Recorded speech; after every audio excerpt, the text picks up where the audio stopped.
A parcouru la une des journaux pour nous et prêt à nous faire le point de sa moisson quand je viens à Métonon. Bonjour. Bonjour Joël Tondi, bonjour également aux amis téléspectateurs. L'actualité, comment elle se présente ce lundi? Une moisson toujours abondante ou juste limite?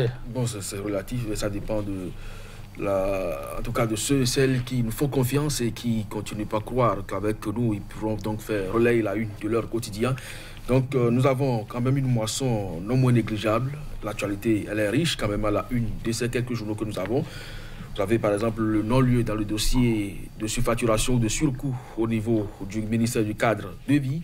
La journée de l'arbre, nous sommes le 4 juin, mais elle ne continue pas à préoccuper certains journaux qui sont revenus donc, sur un certain bilan 34 années après l'instauration donc, de cette journée. Qu'en est-il du couvert végétal? Sans oublier également ce fameux dossier du code électoral qui fera donc l'objet de votre discussion. Tout à fait, merci. Oui, mesdames, messieurs, y a-t-il eu non-lieu ou pas? Le président de la LNC, Jean-Baptiste Elias, est monté au créneau et a apporté les clarifications qui s'imposent. Quand je maintenant, on débat avec le journal Info d'Afrique, qui met donc en grand titre, il se préoccupe donc de la bonne santé de la démocratie béninoise et donc affiche en grand titre prise en otage de la démocratie béninoise par une minorité. Eh bien, le peuple béninois appelle Sébastien Javon au secours. Les Béninois exigent le retour des exilés politiques et en même temps la convocation des états généraux de la nation, un peu comme l'exige le Front pour le sursaut patriotique. Là-dessus, le journal La Dépêche lui emboîte le pas et écrit: polémique autour du dossier de surfacturation au ministère du cadre de vie. Je suis sous serment. Eh bien, vous avez donc la photo de qui de droit et puis supposé verdict prononcé dans l'affaire de surfacturation au cadre, donc au ministère du cadre de vie. L'autorité nationale de lutte contre la corruption, DEMA, et le non-lieu et puis journée nationale de l'arbre. 300 plans d'espèces différentes mises en terre et ça se passe dans l'Indali. Le confrère de la matinée, nouveau code électoral en étude à l'Assemblée nationale. L'histoire d'une loi d'écartement d'une frange encore en gestation. Lit donc l'intégralité du code électoral déjà sur la table des parlementaires. Phénomène de grossesse en milieu scolaire. Les enseignants auteurs de ces actes désormais menacés de radiation. Et puis célébration de la journée nationale de l'arbre. Le couvert végétal toujours dégradant après 34 ans de politique de reboisement, suspension de son journal, redressement fiscal et gel de ses avoirs bancaires. Vincent Folly dénonce le timing et la succession de tous ces événements. Le nouvel observateur, révision du code électoral, un nouveau coup foiré ou un nouveau coup fourré en préparation.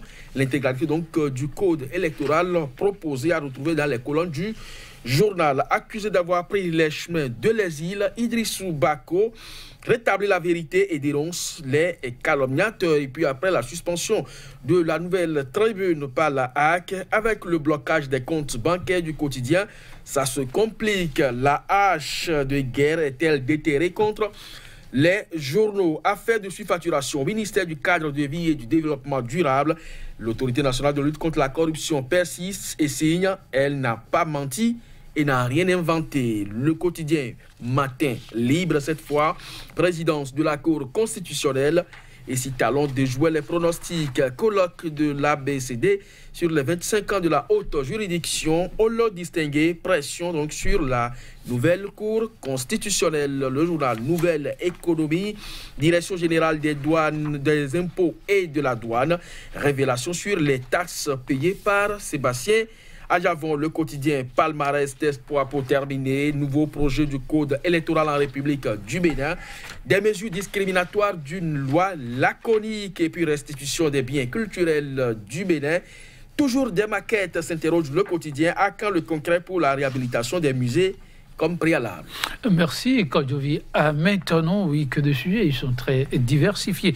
Vous l'avez constaté, mesdames, messieurs, depuis un certain temps, et aujourd'hui encore, il a manqué à l'appel, la nouvelle tribune. Le confrère de la matinée revient sur ce sujet et affiche à sa une suspension de son journal, redressement fiscal et gel de ses avoirs bancaires. Donc, il n'y a pas que sur la suspension, Kodjovi, maintenant. Vincent Folly, oui, dénonce le timing et la succession de tous ces événements. Tout à fait, Joël Tondi, c'est quand même une situation que un peu comme vous l'avez tout à l'heure évoqué, ce journal qui manque depuis peu dans les colonnes depuis le 23 mai, pour être plus précis, où la Haute Autorité de l'Audiovisuel et de la Communication a sorti donc une décision qui suit donc aux publications de ce quotidien. Aujourd'hui, nous apprenons qu'il y a également redressement fiscal à son niveau et en même temps des comptes bancaires qui sont bloqués depuis le début du week-end, vendredi pour être plus précis.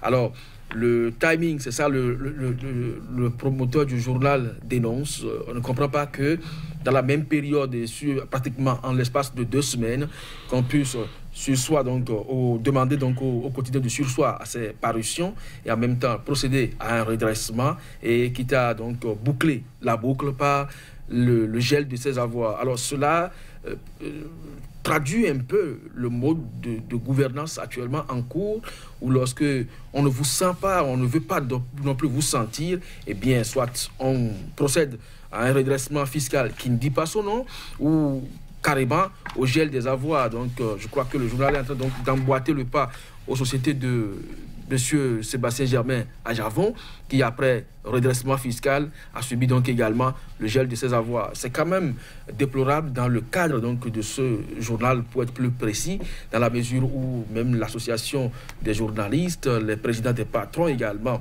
sont montés donc au créneau pour expliquer au président de la Haute Autorité de l'Audiovisuel et de la Communication que les mesures prises donc aujourd'hui à l'encontre du journal ne respectent pas donc les tests en vigueur au niveau de la HAC et de façon constitutionnelle également. Les dispositions ne permettent pas au président de la HAC donc de prendre ces mesures, et au lieu de revenir donc sur ces décisions à l'encontre du journal, il va donc plus loin avec aujourd'hui le fisc qui se mêle donc à la danse. Je ne sais pas si véritablement le journal est en porte-à-faux avec la publication des informations ou s'il y a autre chose derrière.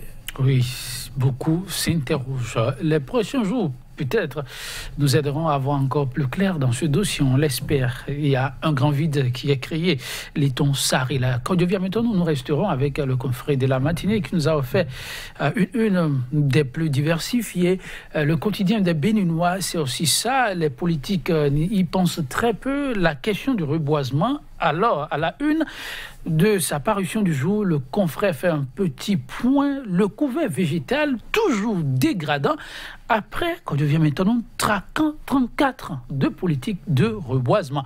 Alors, on célèbre la journée nationale de l'arbre. Oui, voilà, c'est le président Mathieu Kérékou qui l'a instauré. Et comme vous l'avez dit, ça fait 34 ans que ça dure. Oui, on ne peut pas dire que les politiques s'en préoccupent moins, parce que vous savez, chaque 1er juin, vous avez une délégation officielle, peut-être conduite par des ministres ou parfois même le chef de l'État. On se rappelle qu'en 2007, au début de son mandat, le président Yahi Boni s'était déplacé à Grand Popo pour aller mettre donc en terre des plans. Alors, on n'oublie pas son projet de 10 millions d'arbres. 10 millions d'arbres, oui. Un projet qui aujourd'hui est passé donc dans les oubliettes depuis l'avènement donc de la rupture. Alors, c'est dire simplement que les autorités se préoccupent effectivement du couvert végétal. Seulement, lorsque vous mettez en terre des plants que vous n'entretenez pas, vous n'avez donc pas à attendre des résultats les années après. Si 34 années que ce projet-là a pris corps, on prenait vraiment soin des arbres qu'on mettait donc sous terre, je ne crois pas que sous terre du moins, je ne crois pas qu'on soit aujourd'hui à parler donc d'un couvert végétal dégradant. C'est un constat vraiment patent que le journal a fait. Vous n'avez qu'à sortir donc dans les rues de la capitale pour vous en rendre compte. Malheureusement, les quelques rares plants qui ont été déjà mis en terre avant l'avènement des différents régimes qui se sont succédés, pour peu qu'on veuille réaliser une petite infrastructure routière, eh bien, il faut donc procéder par l'abattage systématique. Et aujourd'hui, la capitale est complètement vide. Il y a des quartiers qui portent même le nom de forêt dans la dénomination, dans le jargon fond, à Tikame. Mais amusez-vous à aller donc sur cet espace-là pour voir si vous allez croiser ne serait-ce qu'un seul plan debout qui aurait déjà la trentaine. C'est-à-dire donc qu'on se préoccupe très peu de survie de ces plantes-là qu'à leur mise en terre.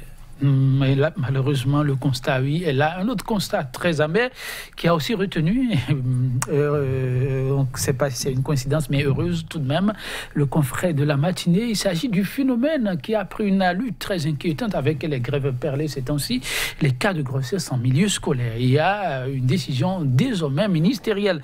On nous apprend le confrère de la matinée, les enseignants auteurs de citates sont désormais menacés de radiation. Bon, je ne sais pas si on doit faire un rapprochement avec les grèves. Oui, c'est vrai que... Avec ces grèves, on a constaté une recrudescence, à en croire le ministre. Bon, non pas lié aux enseignants, mais parce que les enfants sont laissés à eux-mêmes. Et donc, puisqu'on parle de grossesse ici, elles sont laissées à elles-mêmes, ces élèves.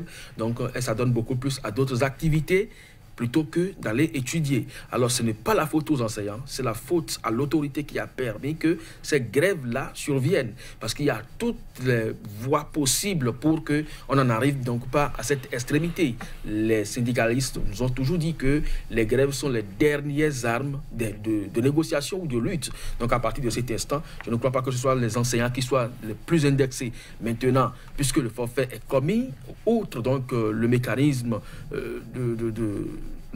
en tout cas de sanctions disciplinaires au niveau donc, de l'administration, il n'y a que des lois en tout cas des peines sont prévues par la loi. Donc on doit pouvoir donc l'appliquer. Et si un enseignant ou un citoyen ordinaire se retrouve donc à enceinte une mineure, il doit pouvoir donc en répondre. Mais il faut quand même que l'autorité, je ne veux pas dire l'éducation, prenne donc ses responsabilités le plus tôt possible.